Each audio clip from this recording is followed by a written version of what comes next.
An American man gets 4 years for helping to launder money to Jamaica.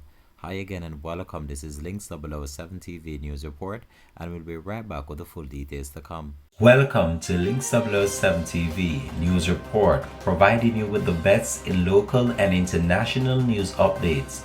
This is a place where you can get the most reliable and informative news information. Links 007 TV News Report. Welcome back and thanks for joining us. This is Links 007 TV News Report.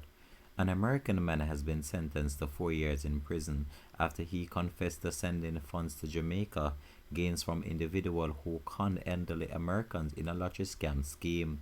Sheldon Sean Hibbert, 43, a resident of Orlando, Florida, pleaded guilty to conspiracy to commit money laundering. According to a release on Wednesday from the United States Attorney's Office for the District of Arizona, it disclosed that the Florida native was last week sentenced to 48 months in prison. The court also ordered a forfeiture money judgment against Hibbert, totaling $196,523, and set his restitution hearing for August the 5th. It is reported that Hibbert participated in the scheme, where scammers call elderly victims and falsely stated that they have won the lottery.